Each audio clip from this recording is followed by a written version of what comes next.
안녕하십니까. 2020년 12월 26일 새벽 모의 팩트 시작하겠습니다.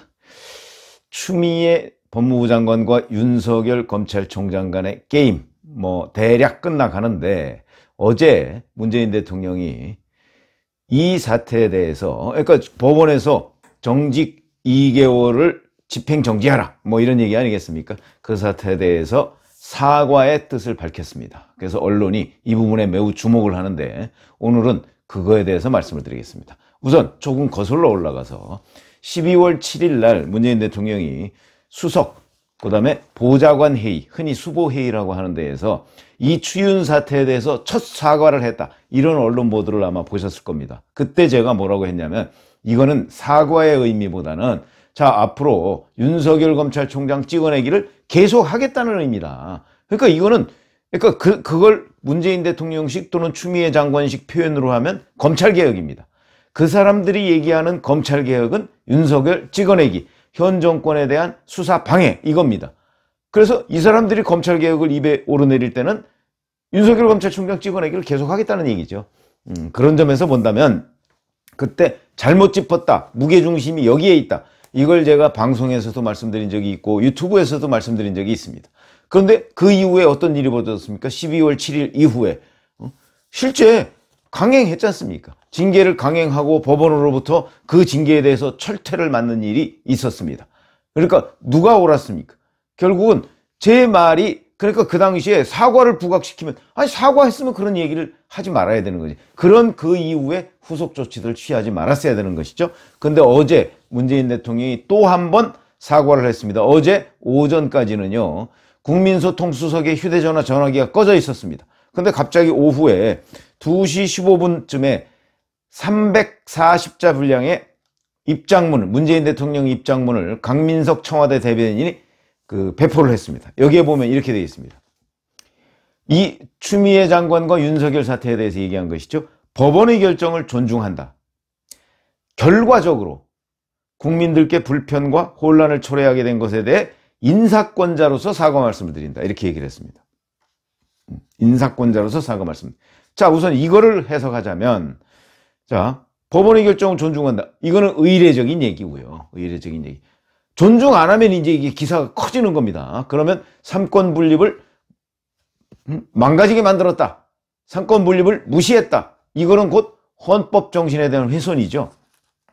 그거는 본인이 대통령 취임 선서하면서 나는 헌법을 준수하고 이걸 정면으로 위반하는 겁니다. 그러니까 문제가 아주 커지죠. 그러니까 이거는 약간의 립서비스 계열로 법원의 결정을 존중한다고 얘기한 것으로 보이고, 그 다음에 이제 결과적으로 국민들께 불편과 혼란을 초래했다고 그랬습니다. 그러면 그 과정 중에서는 나는 빠져 있었다, 이런 의미로 받아들여지죠. 그거는 무슨 얘기냐? 추미애 장관 탓입니다.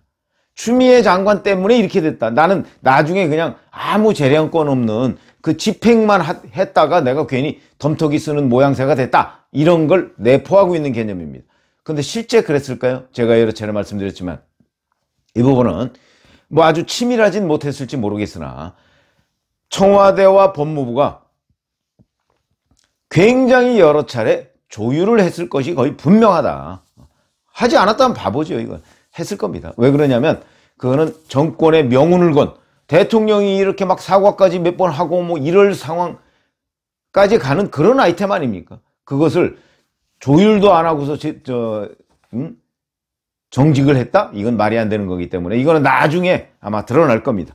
그런데 결과적으로라는 표현을 썼다는 거는 이건 추미애 장관한테 책임을 묻겠다는 뜻으로 받아들여야 되고, 그 다음에 인사권자로서 사과 말씀을 드린다는 것도, 인사권은 궁극적인 인사권은 자기한테 있지만 중간에 추미애 장관이 윤석열 검찰총장에 대해서 지휘 감독권, 이거와 대비되는 개념으로 봐야 된다. 이 또한 추미애 장관의 책임이 있고 자기는 인사권자로서의 책임만 있다, 이런 의미로 받아들여야 됩니다. 그런데 여기까지는 제가 12월 7일 수석 보좌관회의에서 얘기했던 것과 마찬가지로 의례적인 사과입니다.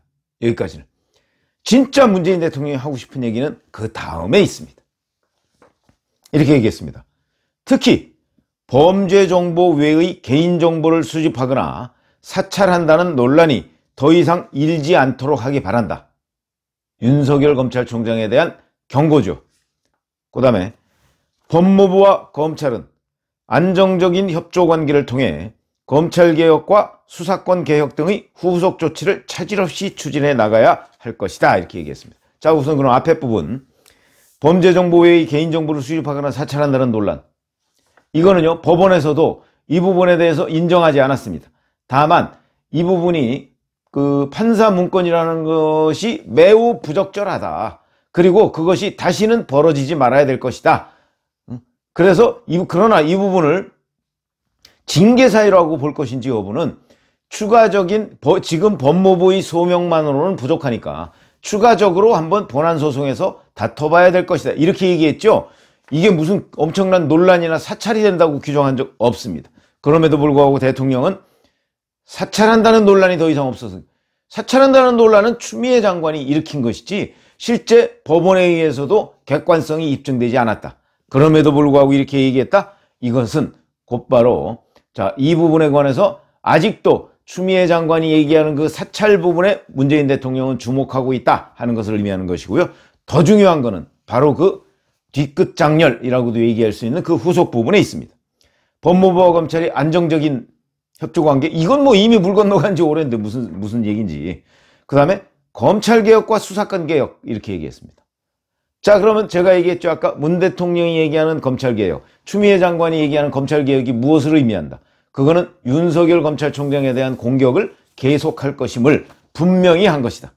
이렇게 보여지고요. 그러면은 앞에 사과와 이거는 어떻게 연결이 되느냐? 그래서 제가 시간차 공격이라고 말씀을 드린 겁니다. 그러니까 앞에 사과는 일단 전략상 후퇴를 해야 되겠죠? 전략상 후퇴를 하기 위해서는 시간을 좀 벌어야 되지 않겠습니까?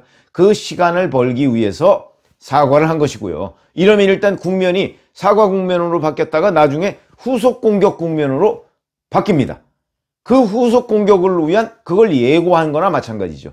그러니까 앞에 거는 립서비스인데 어쨌든 간에 전략상 후퇴를 하기 위해서 시간을 번 것이다.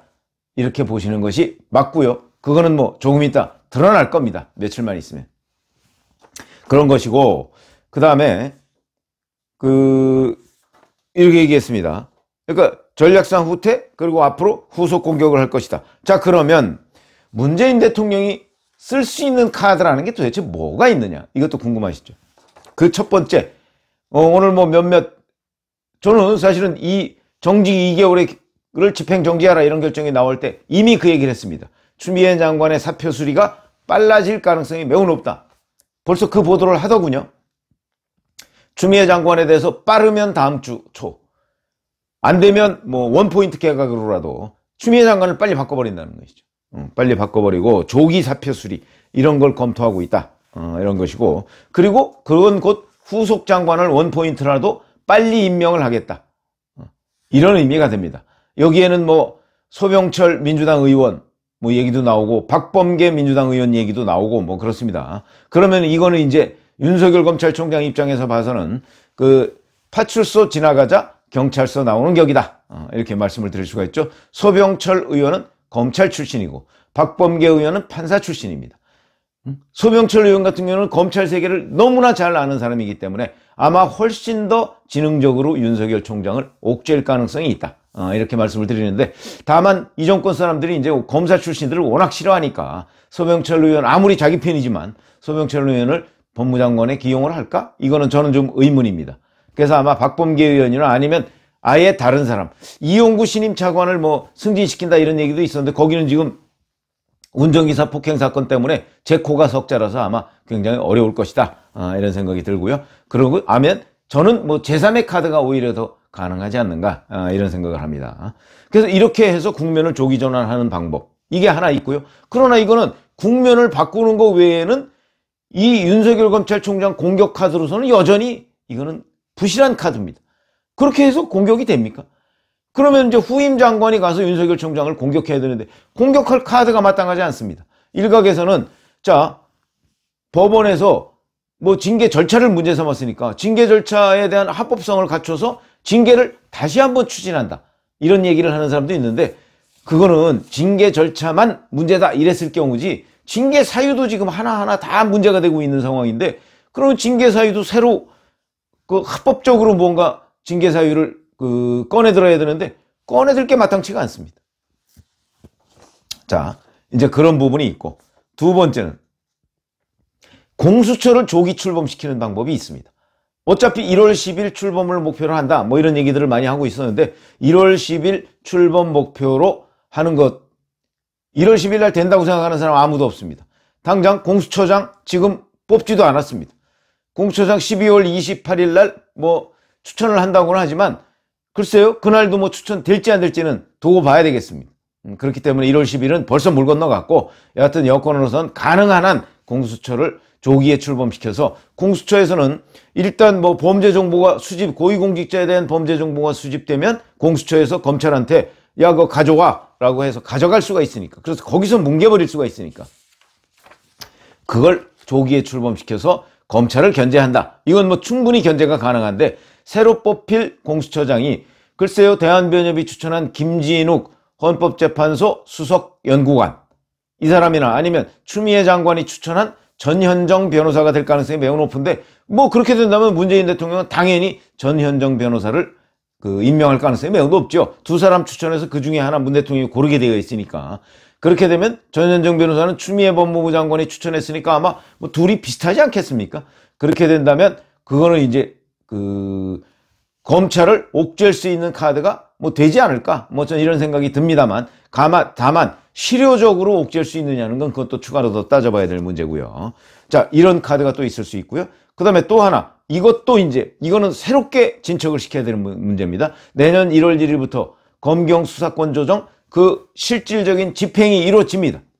그런데 이거를 여기에서 아예 더 바꿔서 검찰의 직접 수사권을 완전히 없애는 방안, 이걸 지금 연구하겠다는 거 아닙니까?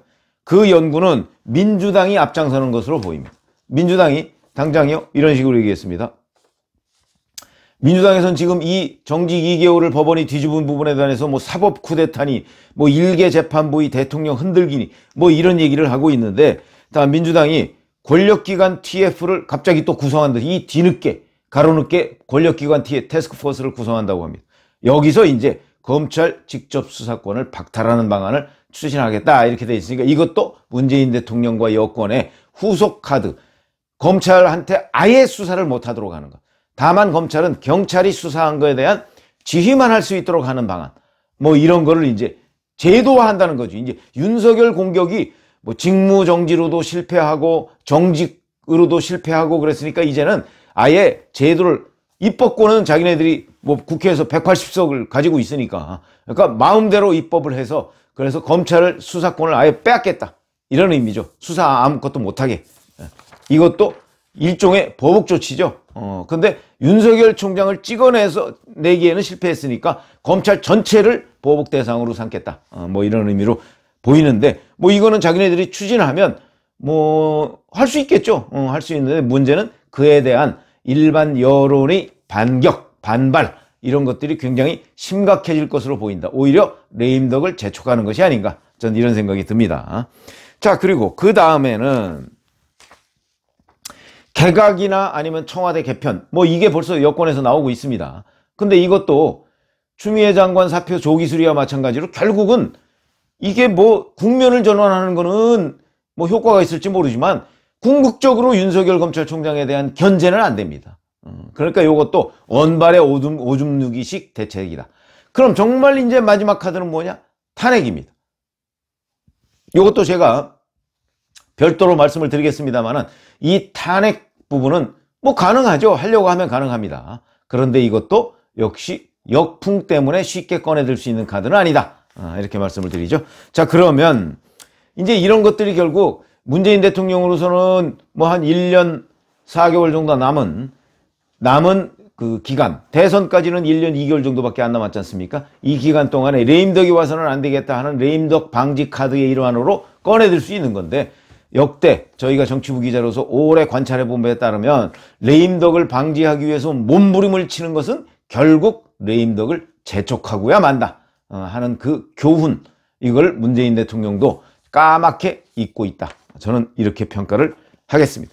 그래서 사실 제일 좋은 방안은, 아니 윤석열 검찰총장이 뭐 그렇게 문재인 대통령이 자기를 서울중앙지검장 시켜주고 검찰총장까지 시켜줬는데 무슨 그래 원한이 있다고 거기에 대해서 뭐 사사건건 시비를 걸고 수사하고 하겠습니까? 그러지 않습니다. 그런데 그렇기 때문에 문 대통령으로 최선은 사실은 윤 총장과 함께 이 정권을 잘 마무리하는 것입니다. 그건 공존을 하는 것이죠. 근데 이 공존의 카드를 추미애 장관이 조국 전 법무부 장관을 임명함으로써 완전히 깨져버린 것이고 추미애 장관이 그거를 산산조각을 냈습니다. 근데 지금이라도 사실은 이 부분에 관해서 공존의 의미로 그리고 공존을 할 수 있는 가장 좋은 방편은 결국 자기네들이 범죄를 하지 않는 겁니다. 전혀 안 할 수는 없지만 결정적인 범죄들을 하지 않는 것. 그러면 뭐 윤 총장님들 뭐 없는 범죄 만들어내겠습니까? 근데 그러기에는 이미 시간이 지난 것으로 보이는데 지금이라도 검찰과의 공존을 선택하는 것이 합리적인 방법인데 이 정권은 진영사고에 매몰돼 있어서 아마 그런 선택을 하지 않을 것으로 보이고 점점 더 레임덕 방지를 위해서 무리수를 들다가 점점 더 레임덕의 늪에 깊이 빠지는 결과를 초래할 것이다. 저는 정치부 기자 경력으로 봤을 때 길이 뻔히 보이는데 그 길을 가지 않고 지금 늪으로 빠져들고 있다. 이런 평가를 할 수밖에 없는 상황이 됐다. 그런 의미에서 어저께 사과도 진정성 있는 사과가 아니고 오히려 비수를 품고 무언가 윤 총장을 공격하기 위한 다음 카드를 준비하고 있는 사과로 보인다. 그건 뭐 누구 말이 맞는지 한번 두고 보시죠. 감사합니다.